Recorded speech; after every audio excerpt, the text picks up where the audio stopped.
वो नहीं आया, रुक जो आ ही रहा है, देखते हैं।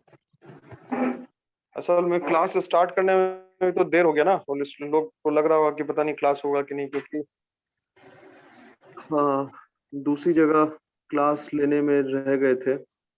नैना तुम ठीक से लॉगिन करके क्यों नहीं आती हो? सर सॉरी सर, आज आईडी पासवर्ड मिला था कॉलेज से, तो फिर सर कर लेते सर, 1 मिनट आते हैं करके, सर ध्यान ही नहीं दिए। सर तो हम लोग का मार्क्यू कब होगा अब सर? मार्क्यू कब होगा सर हम लोग का? मार्क्यू अब मंडे को ले लेंगे, अगर मंडे को लेंगे क्लास तो। Yes sir. क्योंकि आज तो सारे सब्जेक्ट का हो गया क्या मार्क्यू वगैरह? नो सर, इस No, मंथ में sir. सर मई में सर अभी भावना मैम का हुआ है सर, क्यूटी का सर, और नहीं यस सर भावना मैम का ही हुआ है सर। चलो लास्ट क्लास में क्या लिख रहे थे बताओ, लास्ट क्लास में कहाँ पर थे हम लोग? लास्ट क्लास में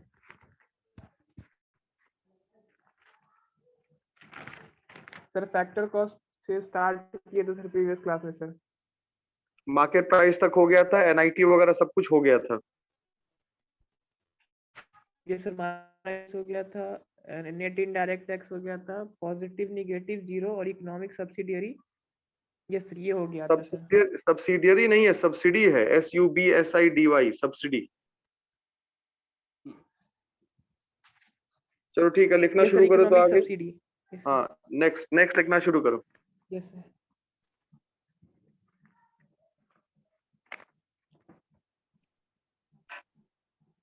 नेशनल इनकम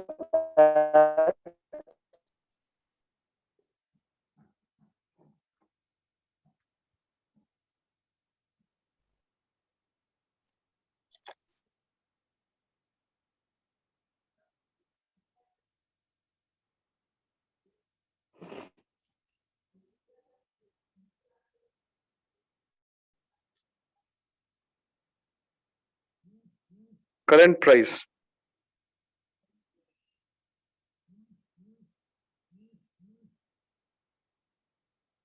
हाइफन देके लिखो। It is also known as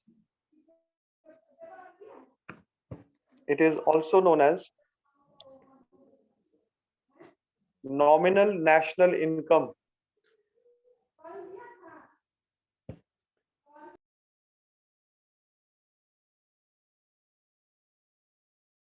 Full stop.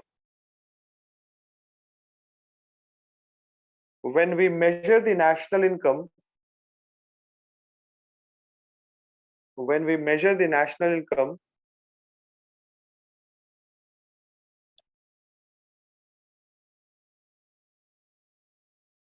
for a given year, when we measure the national income for a given year,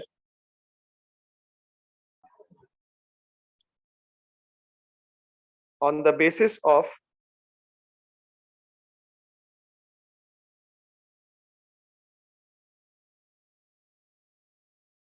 the prices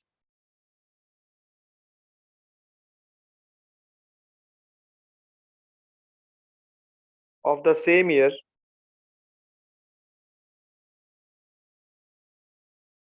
comma,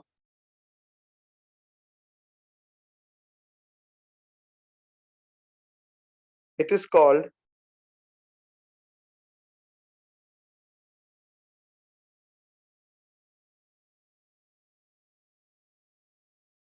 national income at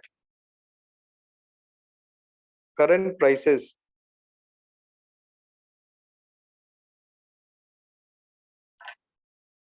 For example,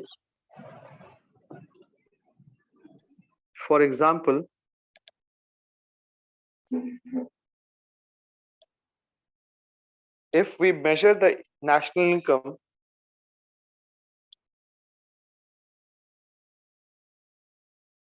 for the year 2009-10,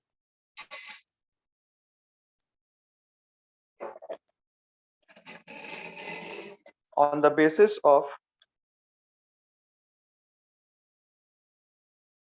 on the basis of sir मेरा छूट गया late से आने की वजह से। जहां से छूटा है वहां से लिखो ना, on the basis of the prices during the on the basis of the prices during the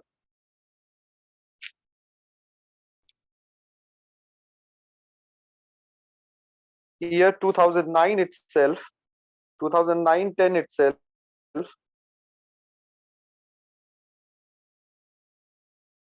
on the basis of the prices during the year 2009 itself, 9-10 itself, full stop.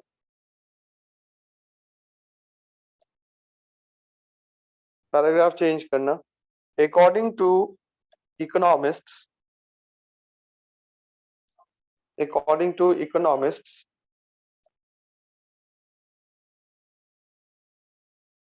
the national income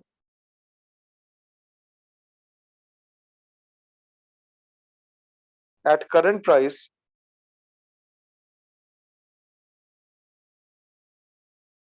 do not reveal, REVEAL, do not reveal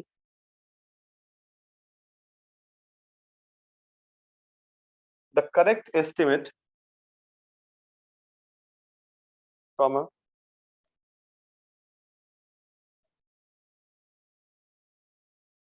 because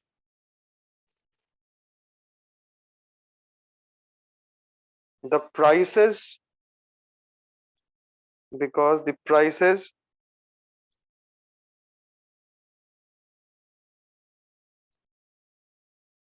during the current year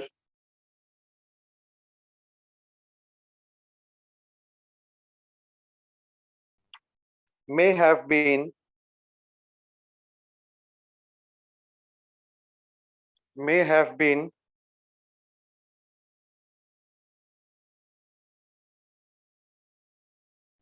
affected by the forces of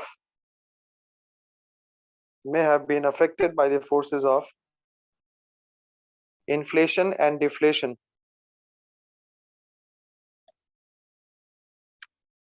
May have been affected by the forces of inflation and deflation, full stop.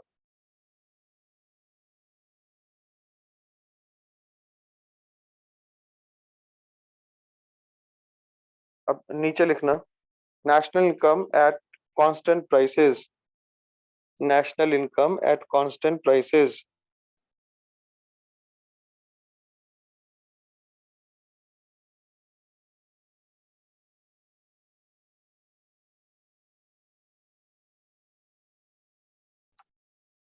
It is also known as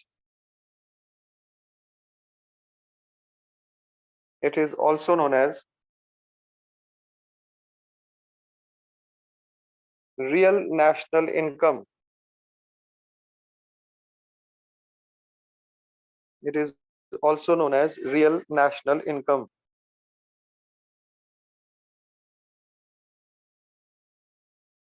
Full stop.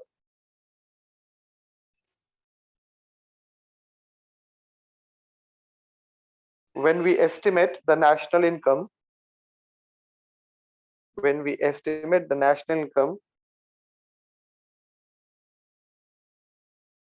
for a given year,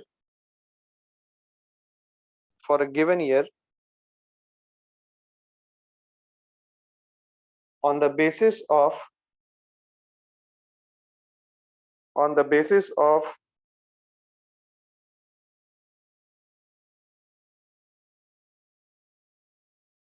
the prices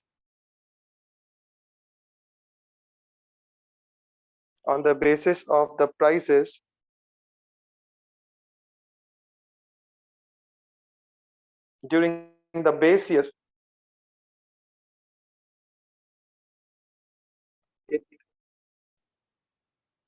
it is national income at constant prices. It is national income at constant prices.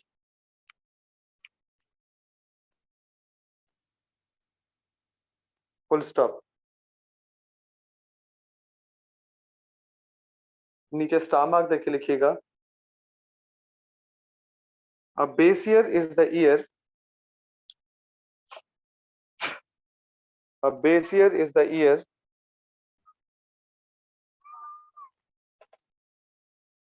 during which the prices have been stable. During which the prices have been stable. That is neither too high nor too low. That is neither too high nor too low.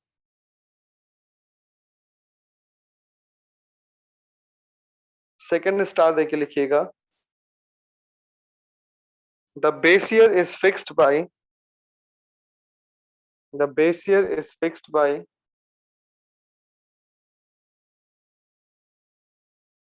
the government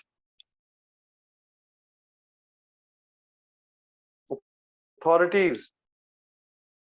Is fixed by the government authorities. Full stop. अब नीचे लिखिएगा। For example,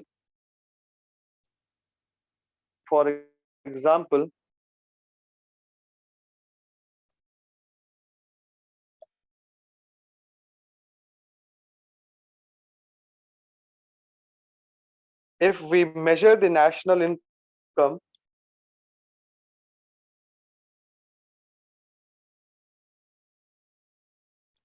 for the year 2009-10,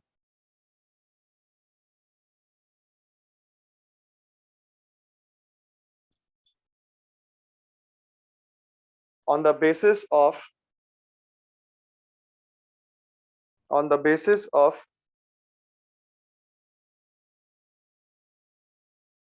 the prices during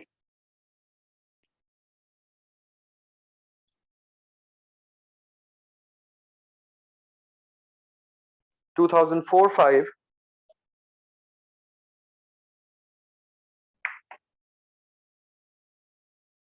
prices during 2004-5, bracket में लिख दीजिएगा base year,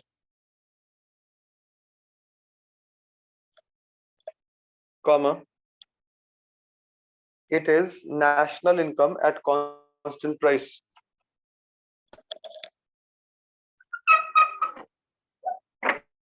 It is national income at constant price.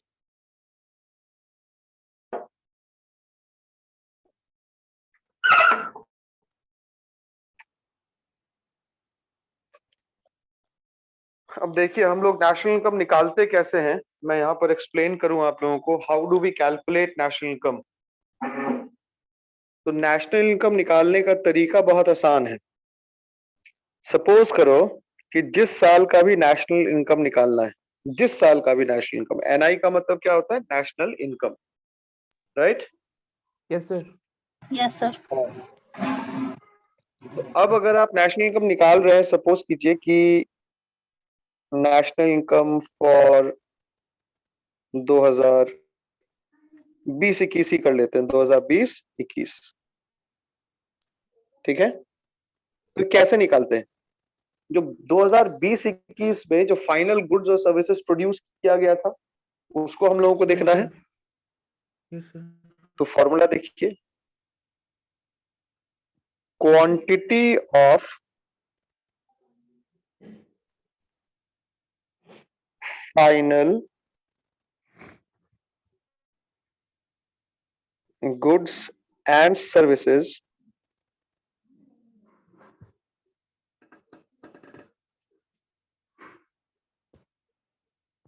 produced कब, during 2020 to 2021। ये तो quantity मिल गया आपको। अब इसमें आपको करना क्या, मल्टीप्लाई करना है। किससे मल्टीप्लाई करना है? अब आपके पास दो ऑप्शन है। अगर आप करंट प्राइस पे निकाल रहे हैं, किस पे निकाल रहे हैं, करंट प्राइस पे, तो मल्टीप्लाई किस पे कर दीजिएगा, जिस साल का नेशनल इनकम निकाल रहे हैं ना, उसी साल के प्राइस से मल्टीप्लाई कर देना है। मल्टीप्लाई कर दीजिएगा एवरेज प्राइस, क्योंकि प्राइस तो हर दिन चेंज करता रहता है।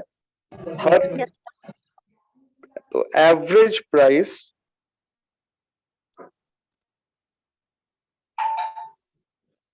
प्राइस ड्यूरिंग क्या करेंगे 2020-21, average price during 2020-21।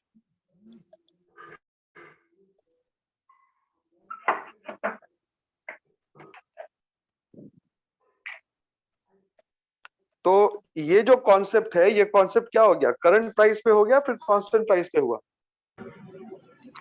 Current during current 2020 और 21। मतलब जिस साल आपको नेशनल इनकम निकालना है उसी साल का क्वांटिटी भी देखिए और उसी साल का प्राइस भी देखिए, जब दोनों को मल्टीप्लाई कर दीजिएगा तो इसको हम लोग कहते हैं national income at current price. Constant price क्या हुआ,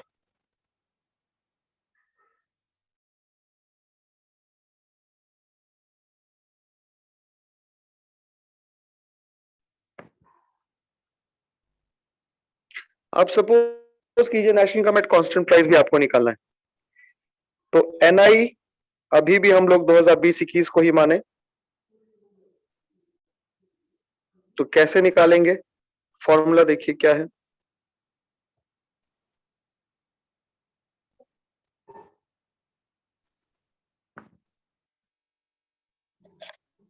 क्वांटिटी ऑफ आउटपुट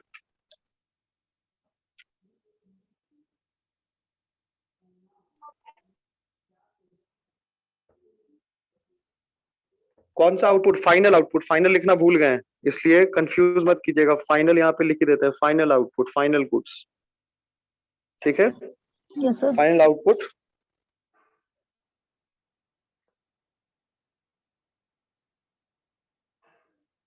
ड्यूरिंग 2020-21 यानी कि 20-21 में जो हुआ प्रोड्यूस, लेकिन अब इसमें मल्टीप्लाई क्या करते हैं, अगर करंट प्राइस रहता तो इसी साल के प्राइस से मल्टीप्लाई करते, लेकिन अब जब कांस्टेंट प्राइस पे निकालना है तो इसको क्या करेंगे, मल्टीप्लाई करेंगे एवरेज प्राइस ड्यूरिंग, सपोज करो कि मेरा जो बेस ईयर यहां पे था 16-17, ये बेस ईयर हो गया, ये कौन सा ईयर हो गया, बेस ईयर, आधार। अब ये बेस ईयर क्या होता है, बेस ईयर सरकारी संस्थाओं के द्वारा निर्धारित किया जाता है, क्यों निर्धारित किया जाता है, क्योंकि बेस ईयर में प्राइसेस जो रहते हैं वो स्थिर रहते हैं, बहुत ज्यादा इन्फ्लेटेड प्राइस और डिफ्लेटेड प्राइस नहीं रहता। इन्फ्लेटेड प्राइस कहने का मतलब प्राइस अनावश्यक तौर पे बहुत ज्यादा ऊंचा नहीं रहता, और डिफ्लेटेड का मतलब प्राइस अनावश्यक तौर पे बहुत ज्यादा कम भी नहीं रहता, यानी कि प्राइस स्टेबल रहता है। क्या रहता है, प्राइस स्टेबल रहता है। तो जब आप कांस्टेंट प्राइस पे निकालते हैं तो आप फर्क देख पा रहे होंगे, जिस साल का नेशनल इनकम निकालना है आउटपुट हम लोग उसी साल का लेंगे, लेकिन प्राइस हम लोग किस साल का लेंगे, बेस ईयर का लेंगे, जो भी बेस ईयर हमारी इकोनॉमी में होगा उसके बेस ईयर से। लेकिन करंट ईयर वाले में क्या करना था, करंट में जिस साल का नेशनल इनकम निकालना है उस साल का आउटपुट तो लेंगे, लेकिन प्राइस भी उसी साल का लेंगे, प्राइस भी उसी साल का लेंगे। क्लियर है? Yes sir, yes sir. तो इकोनॉमिस्ट के मुताबिक नेशनल इनकम जो करंट प्राइस पे निकलता है वो एक सही एस्टिमेट नहीं देता है, ये सही एस्टिमेट नहीं देता,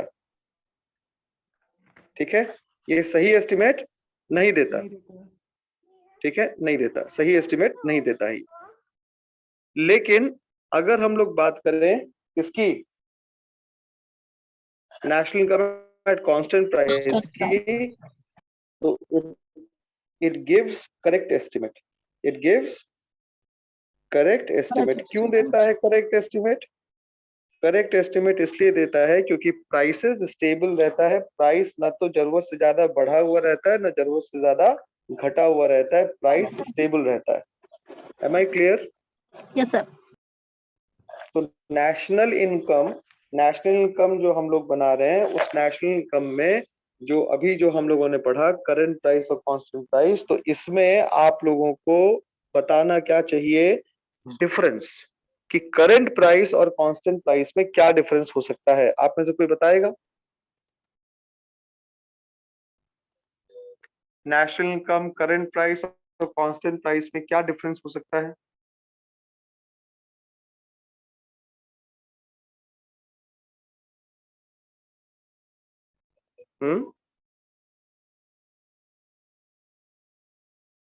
कोई नहीं बताएगा।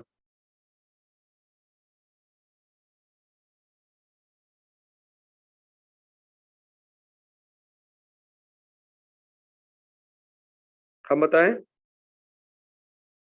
Yes sir. जो सबसे पहला डिफरेंस है कि नेशनल इनकम करंट प्राइस पे नॉमिनल नेशनल इनकम भी बोला जाता है, जबकि कांस्टेंट प्राइस पे जब नेशनल इनकम निकालते हैं तो उसको हम लोग रियल नेशनल इनकम कहते हैं। क्या कहते हैं? Real national income. It is also known as real national income. दूसरा पॉइंट कि कांस्टेंट प्राइस में या करंट प्राइस में हम लोग जिस साल के लिए नेशनल इनकम निकालते हैं उसी साल के प्राइस को कंसीडर करते हैं, उसी साल के प्राइस को कंसीडर करते हैं। कांस्टेंट प्राइस पे अगर निकालते हैं नेशनल इनकम तो हमारा जो प्राइस जो जिस साल के ईयर को यानी जिस साल के प्राइस को कंसीडर करना है वो साल हमारा करंट नहीं रहता, वो साल चेंज कर जाता है और वो चेंज करके कौन सा साल बन जाता है? That becomes the base year. कौन सा ईयर बन जाता है? बेस ईयर कांस्टेंट प्राइस में। जो तीसरा पॉइंट ऑफ डिफरेंस है, तीसरा पॉइंट ऑफ डिफरेंस ये कहता है कि जो करंट प्राइसेस पे नेशनल इनकम निकलता है वो आपको एक सही एस्टिमेट प्रोवाइड नहीं करता। It does not give you the correct estimate of national income. लेकिन जो कांस्टेंट प्राइस पे नेशनल इनकम निकलता है वो आपको एक सही एस्टिमेट देता है। वो सही एस्टिमेट इसलिए देता है क्योंकि इसमें प्राइसेस जो हैं वो थोड़ा स्टेबल होती हैं और स्टेबल प्राइसेस की वजह से आपको somewhat correct estimate of national income मिलता है। Am I clear? Yes sir. Yes sir. तो चीजें समझ में आई कुछ?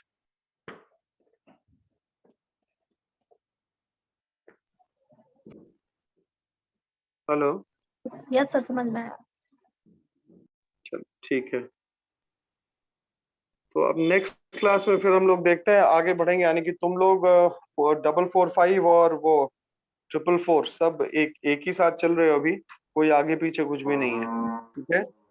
सिर्फ यही है कि एक क्लास में उन लोगों का मार्क्यू हो गया, तुम लोग एक क्लास अभी भी मार्क्यू के पॉइंट से पीछे चल रहे हो। ठीक है? Yes sir. Yes, sir. ठीक है।